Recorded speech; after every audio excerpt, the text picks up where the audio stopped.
Tuhan, berbicaralah untuk setiap kami. Kami siap mendengar apa yang menjadi isi hati-Mu, apa yang Kau mau untuk kami mengerti, untuk kami pahami dan kami lakukan. Biar setiap firman, setiap kebenaran-Mu ini boleh Tuhan berbicara untuk setiap kami. Roh Kudus, Kau yang jabarkan untuk setiap kami, biar hari ini kami menerima sesuatu yang baru daripada-Mu. Di dalam nama-Mu kami berdoa dan mengucap syukur. Amin. Shalom saudara. Sebelum saya nongol, ternyata judulnya sudah nongol duluan. Hari ini saya mau membahas tentang seorang tokoh Alkitab yang bernama Barnabas. Ya, ini sebenarnya nama Barnabas ini jujur saya jarang temui di kalangan orang-orang Kristen. Ya, biasa orang kan namain anaknya Petrus, Yohanes, Matius, Markus. Siapalah pokoknya banyak, Moses, Yosua paling banyak ya. Jadi banyak tokoh-tokoh Alkitab itu menurut saya lebih di banyak fansnya gitu loh ya. Banyak fansnya gitu. Jadi nama anaknya dinamain. Tapi saya jarang menemui ada orang tua menamai anaknya Barnabas. Nah saya kurang mengerti kenapa. Apakah disebabkan karena namanya terlalu dekat sama Barabas? Karena nah ini saya juga mau nerangin, ini hari ini saya ngomong Barnabas, ini lain sama Barabas ya saudara. Kalau Barabas itu adalah orang yang sama-sama penjahat yang ditangkap lalu waktu itu dihakimi bersama-sama dengan Yesus. Lalu orang-orang ngomong salibkan Yesus, bebaskan Barabas. Nah itu Barabas ya saudara, itu orang penjahat. Nah tapi Barnabas ini lain ya, nggak ada hubungannya sama Barabas. Nah mungkin Barnabas ini namanya tidak terlalu populer karena dekat banget sama Barabas ya. Tapi sebenarnya Barnabas ini adalah seorang yang luar biasa. Ya, yang hari ini Tuhan bukakan dan singkapkan dan membuat kita harus belajar banyak dari orang yang namanya Barnabas ini. Arti nama Barnabas sendiri itu sebenarnya bagus banget. Judulnya, namanya dia artinya adalah son of encouragement atau son of comfort. Nah, anak atau seseorang yang membawa encourage, seseorang yang membawa comfort buat orang lain. Ya. Saya mau terangkan dulu artinya encouragement itu apa. Encouragement itu adalah tindakan memberikan support, kepercayaan diri dan harapan bagi orang. Ya. Kalau kita mengencourage orang lain, artinya kita sedang memberikan support kepada dia, memberikan kepercayaan diri kepada dia dan memberikan harapan baru untuk dia. Jadi encouragement itu dibutuhkan untuk orang-orang yang lagi enggak percaya diri, orang yang lagi takut, orang yang lagi gentar, orang yang lagi khawatir, orang yang tidak punya harapan. Nah orang-orang seperti itu butuh namanya encouragement. Dan dikatakan Barnabas ini adalah orang yang son of encouragement, orang yang kerjaannya senang memberi encourage buat orang lain. Terus dia disebut juga nama Barnabas itu artinya son of comfort. Comfort itu adalah tindakan yang kita lakukan untuk mengurangi semua perasaan negatif dari diri orang lain. Ya. Apa itu? Tindakan untuk mengurangi rasa sedih dan duka. Tindakan yang dilakukan untuk mengurangi kekhawatiran. Tindakan yang dilakukan untuk mengurangi penderitaan pain dalam orang lain. Jadi yang namanya Barnabas ini artinya bagus banget. Son of encouragement and son of comfort. Hidupnya senang memberi encourage, memberikan dukungan, memberikan harapan buat orang yang membutuhkan. Nah, tapi anehnya yang menurut saya menarik, dia itu nggak cuma arti namanya itu. Tapi ternyata dia menghidupi namanya. Dia adalah orang yang suka kerjanya mengencourage orang, yang sukanya mendukung orang lain. Dan karena lewat hidup dia, banyak orang yang tadinya oleng, yang tadinya tertolak, yang tadinya bimbang, yang tadinya tidak bisa berjalan dan berlari. Mereka mendapatkan yang tadi Freddy bilang, mendapatkan second wind dari si Barnabas ini. Membuat orang yang lelah itu akhirnya berlari lebih kuat lagi. Membuat orang-orang yang akhirnya tadinya mau quit, akhirnya berjalan lagi. Nah, hari ini Tuhan berkata kepada kita, mari kita mempelajari akan sifat dari seorang Barnabas. Supaya kita pun bisa menjadi Barnabas-Barnabas di dalam gereja Tuhan. Amin. Nah hari ini kita baca dulu. Dari Kisah Rasul 9 ayat 26 sampai 28. Ini adalah pertama kali Barnabas ceritanya disebutkan ya di dalam firman. Setibanya di Yerusalem, Saulus mencoba menggabungkan diri kepada murid-murid. Tetapi semuanya takut kepadanya karena mereka tidak dapat percaya bahwa Paulus itu juga seorang murid. Tetapi Barnabas menerima dia dan membawanya kepada rasul-rasul dan menceritakan kepada mereka bagaimana Saulus melihat Tuhan di tengah jalan dan bahwa Tuhan berbicara dengan dia dan bagaimana keberaniannya mengajar di Damsyik dalam nama Yesus. Nah, ini adalah sifat Barnabas yang kita sebagai gereja Tuhan harus miliki, saudara. Kenapa? Ini adalah kejadian saat pertama kali Paulus bertobat. Dan saudara tahu kan Paulus itu punya reputasi yang sangat buruk di masa lalu. Dia itu adalah bukan hanya orang yang menentang Yesus, tapi dia seorang pembunuh.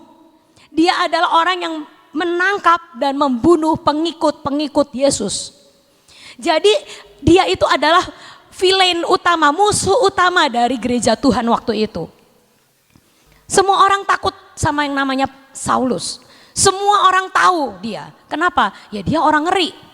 Ya, dia bukan hanya menentang, tapi dia itu juga nangkepin orang-orang Kristen dan bunuh, benar-benar bunuh, saudara.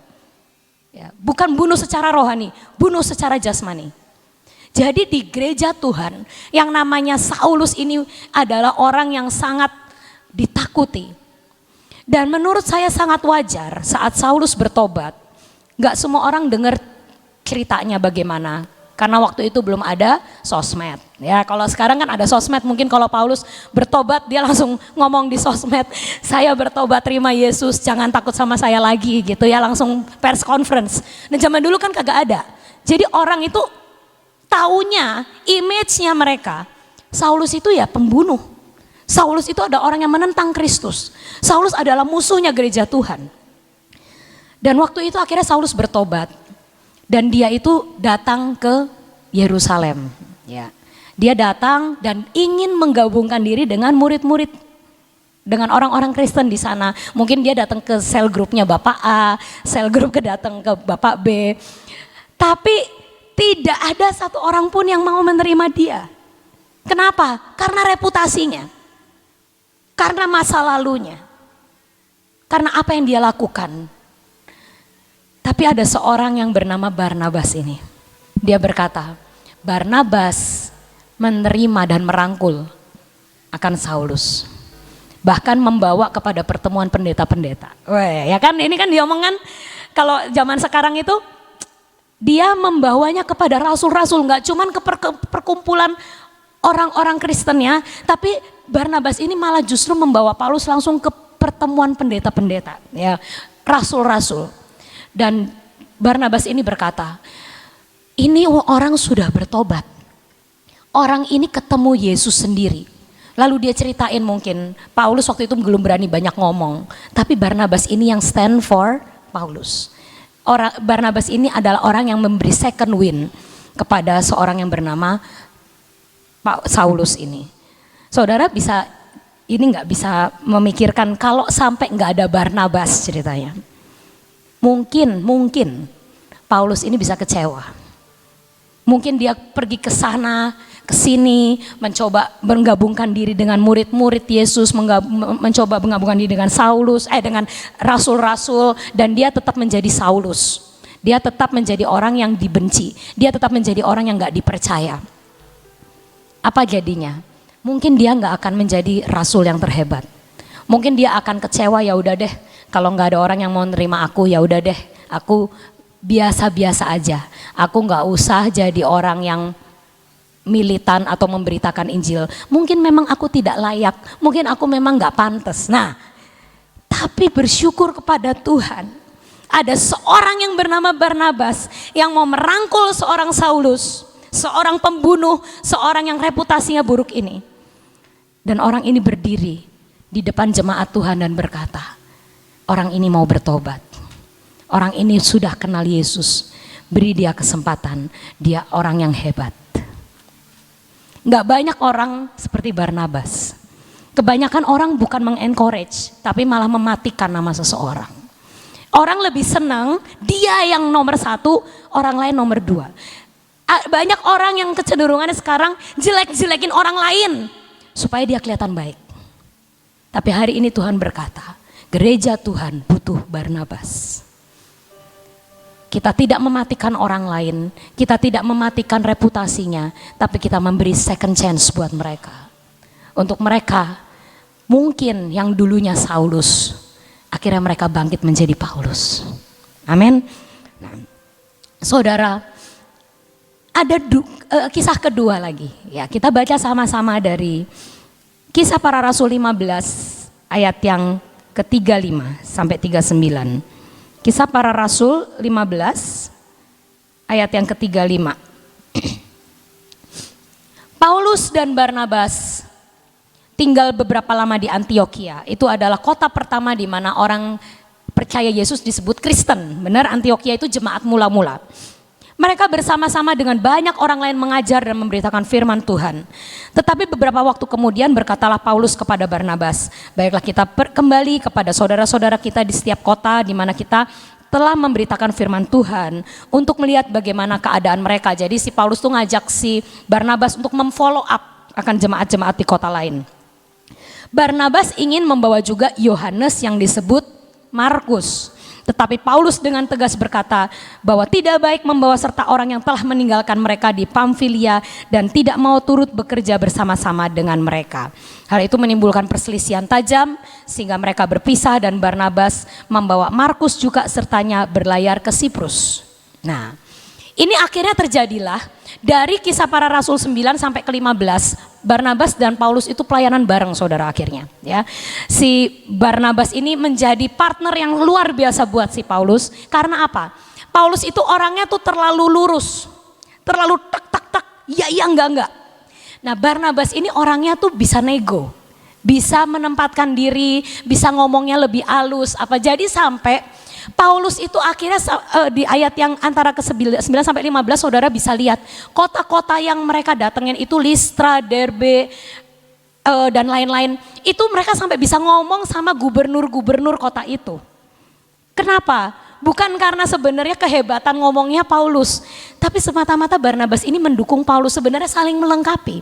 Paulus itu orangnya tegas, jelas, rada galak, ya.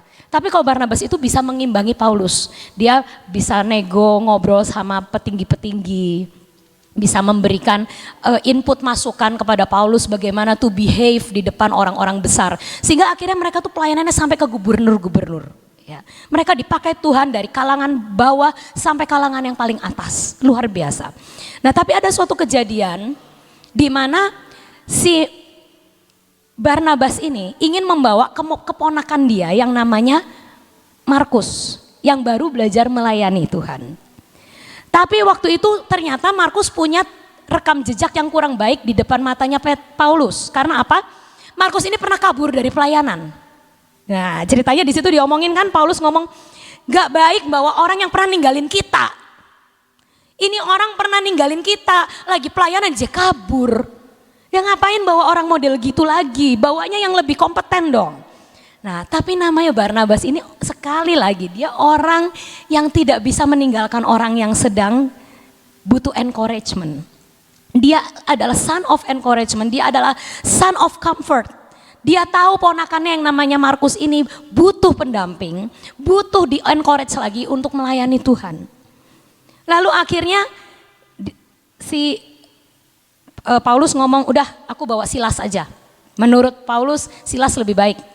Dan akhirnya Barnabas berkata, oke, kalau gitu saya akan comfort Markus. Saya akan bawa dia ke Siprus. Kenapa ke Siprus? Siprus itu rumahnya dia. Siprus itu adalah ternyata rumahnya Barnabas. Barnabas itu orang asli Siprus. Ya. Jadi akhirnya kita nggak tahu nih apa yang dilakukan Barnabas dan Markus. Akhirnya Barnabas menjadi bapak rohani untuk si Markus ini. Dia membawa pulang ke rumahnya, dia ajari, dia didik Markus kembali di dalam Tuhan dan di dalam jalan-jalan Tuhan.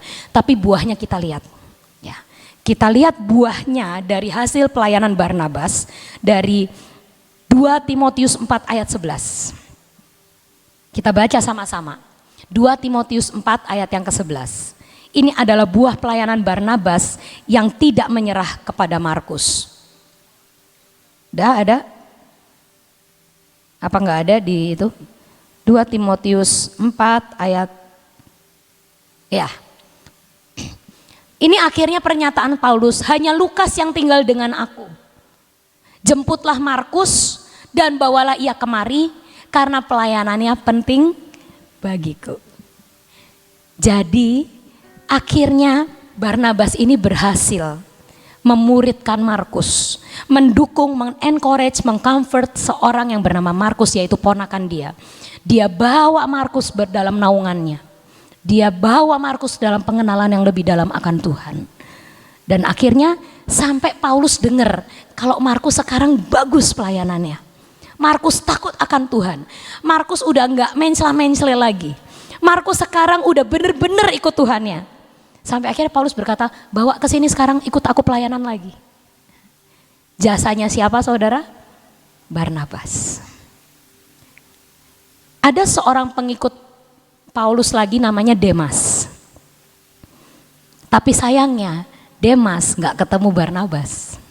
Dan gak ada orang yang mengencourage dan mengcomfort dia. Sampai akhirnya dikatakan, ada firman tentang Demas dalam 2 Timotius 4 ayat yang ke-10.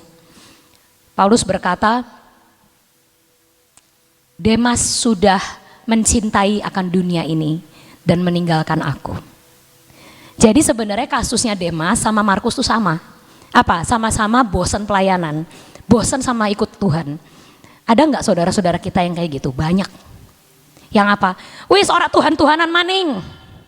Wis ora pelayanan-pelayanan maning. Pegel baik. Gak ada buah apapun yang aku nikmati. Lelah, capek doang dapatnya. Ada Markus di sekitar kita. Ada Demas di sekitar kita. Yang gak mau Tuhan-Tuhanan lagi, yang kecewa sama Tuhan, pahit sama Tuhan, atau mungkin kecewa sama gereja, kecewa sama saudara seiman. Dan mereka berkata seperti Demas dan Markus, meninggalkan semua yang sudah mereka mulai. Tapi untungnya bagi Markus ada Barnabas yang memberikan encouragement, memberikan comfort, sehingga dia akhirnya kembali kepada jalur yang benar, membawa dia kembali kepada Tuhan, dan dia menjadi orang yang lebih hebat dari sebelumnya. Tapi ada Demas yang tidak ketemu Barnabas, dan tidak ada Barnabas dalam hidupnya, yang membuat dia akhirnya berakhir di ayat 2 Timotius 4 ayat 10 ini. Dan setelah dia disebut mencintai dunia dan meninggalkan Paulus dan meninggalkan pekerjaan Tuhan, namanya tidak disebut lagi. Artinya apa? Destininya putus. Sampai di situ. Jadi saudara, hari ini gereja Tuhan memang membutuhkan orang-orang kayak Paulus yang mengajar dengan baik, dengan tegas, memberitahukan mana yang baik, mana yang tidak. Tapi jangan lupa, gereja Tuhan juga butuh Barnabas. Gereja Tuhan butuh orang-orang yang kerjaannya bisa mengcomfort orang lain. Di tengah-tengah dunia ini yang penuh persaingan, di mana orang pengen ngerasa lebih baik dari orang lain dengan menjelek-jelekan, mari kita miliki akan urapan Barnabas. Sehingga setiap perkataan kita ini tidak menjelekan orang itu, tidak membuat tambah down, tidak membuat tambah khawatir, tidak membuat tambah putus harapan. Tapi perkataan kita, perhatian kita, encouragement dan comfort yang kita beri akan membuat dia menjadi Markus-Markus yang kembali ke jalan Tuhan. Akan menjadikan Saulus-Saulus yang dulunya ditolak sama jemaat, yang dulunya reputasinya buruk, akhirnya menjadi Paulus-Paulus. Mari kita encourage satu sama lain, comfort satu sama lain. Mungkin Tuhan akan taruh dalam hidup kita Markus-Markus. Mungkin Tuhan akan taruh dalam hidup kita Demas-Demas. Orang-orang yang sedikit lagi udah mau meninggalkan Tuhan, yang sudah sangat kecewa, yang sudah sangat banyak kepahitan. Tapi mari kita menjadi Barnabas yang akan membawa mereka kembali ke jalan Tuhan dan bertanding dengan kuat di trek terakhir. Amin. Ya, kalau saya melihat akan apa yang diceritakan tadi, yang disampaikan firman Tuhan, ya, kita tahu di mana sih letaknya rahasianya Barnabas itu. Dia mendapatkan karunia yang lebih daripada yang lain karena dia mempunyai karunia memahami orang lain. Ya. Orang kalau bisa memahami orang lain itu bisa melihat lebih jauh. Barnabas bisa melihat keadaan Markus, bukan berarti karena dia ponakannya.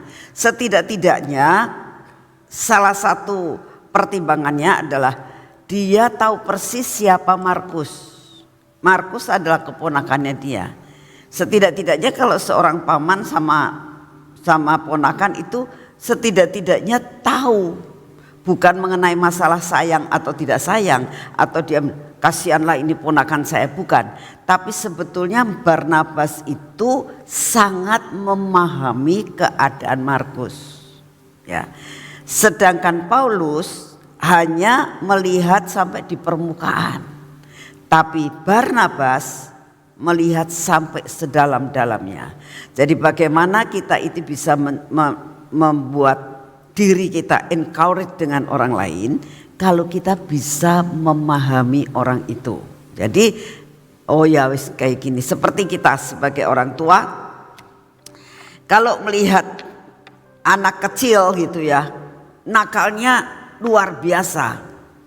Tapi kita tahu ya bisa memaklumin ya. Tapi kalau kita melihat orang yang sudah ngerti firman, misalnya sudah dewasa, sudah melayani, kalau misalnya melakukan perkara-perkara yang jengkelkan, itu kita kadang-kadang kamu tuh kok nggak ngerti gitu. Tapi sebenarnya kalau kita bisa memahami, maka kita akan bisa melakukan segala sesuatu dengan netral dalam mengambil suatu keputusan. Saudara, itu memang tidak mudah.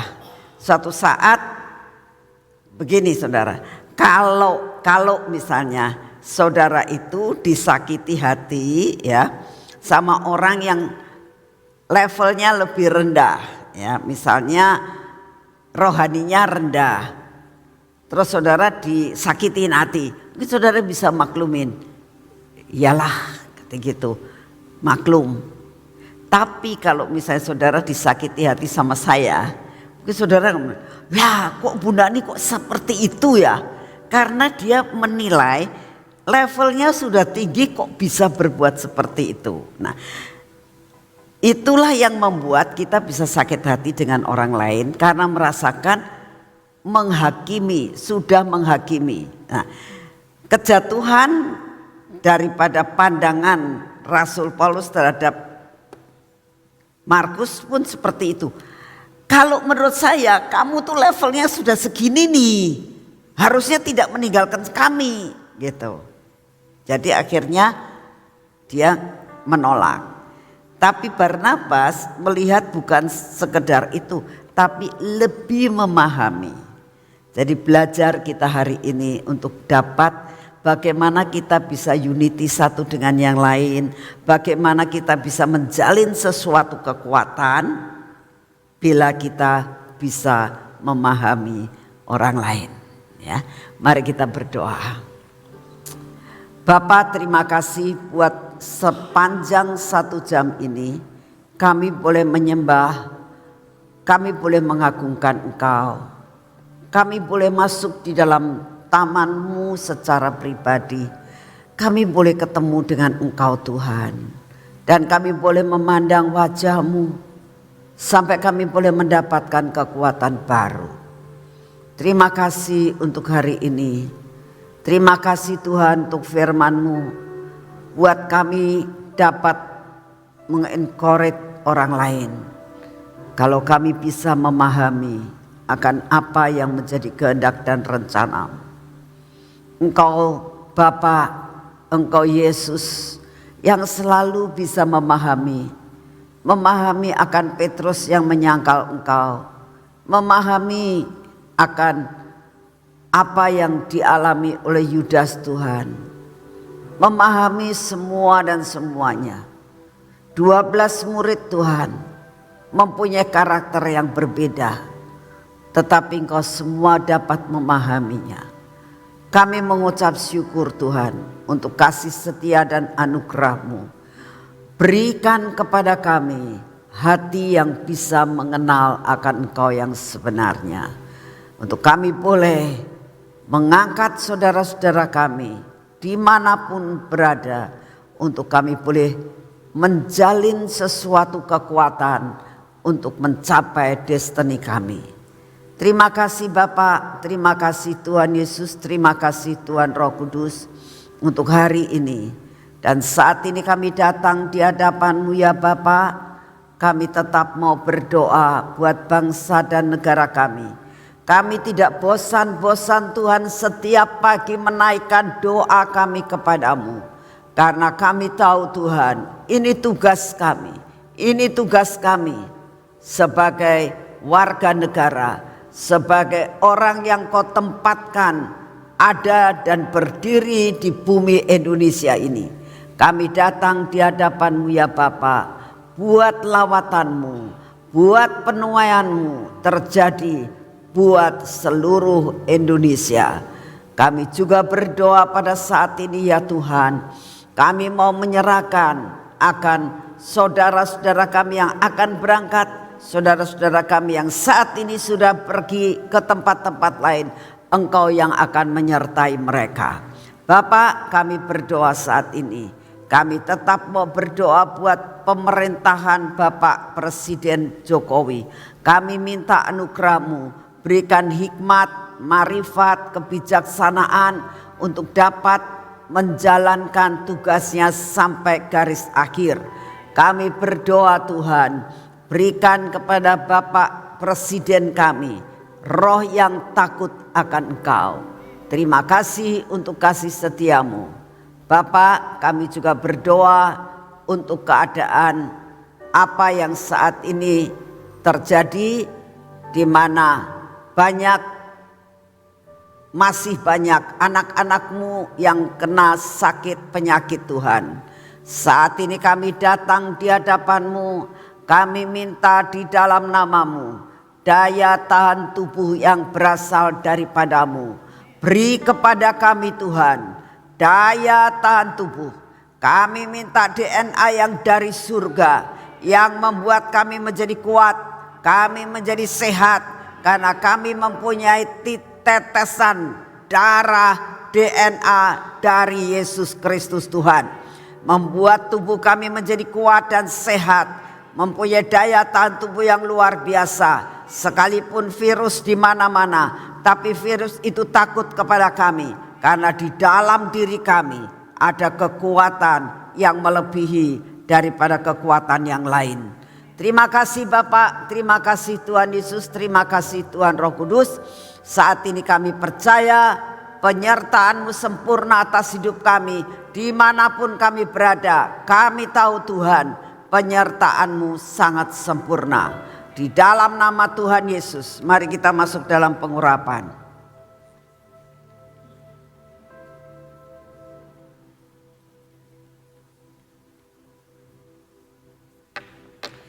Bapa, pagi ini kami butuh kekuatan baru. Kami butuh selubung yang daripada-Mu. Oleh karena itu kami datang kepada-Mu dalam nama Tuhan Yesus. Biarlah pengurapan ini turun atas hidup kami. Pengurapan turun atas mata kami, atas telinga kami, atas bibir mulut kami, dan atas hati kami. Tuhan, kami minta anugerah-Mu turun atas hidup kami. Seluruh hidup kami ada dalam selubung yang daripada-Mu. Di dalam nama Tuhan Yesus, semua roh keraguan, ketakutan kami dipatahkan. Bapa, kami juga mengurapi tangan kami. Biarlah tangan kami menjadi tangan yang senantiasa ada dalam rencana-Mu. Apapun yang kami kerjakan hari ini menjadi berhasil oleh karena kami lakukan bersama dengan Engkau. Dan kaki kami pun Engkau terus cengkeram dengan roh ketaatan kepadamu, supaya kaki kami berjalan pada jalan yang Engkau tentukan. Hari ini kami harus menjalani apa? Minta anugerah-Mu, minta pimpinan-Mu, supaya kami tidak menyimpang daripada jalan yang sudah Kau tentukan. Terima kasih Bapak, untuk pagi hari ini kami akan melakukan semua keaktifan kami, aktivitas kami pada hari ini bersama dengan Engkau. Di dalam nama Tuhan Yesus Kristus. Amin. Selamat pagi, Tuhan memberkati saudara semuanya.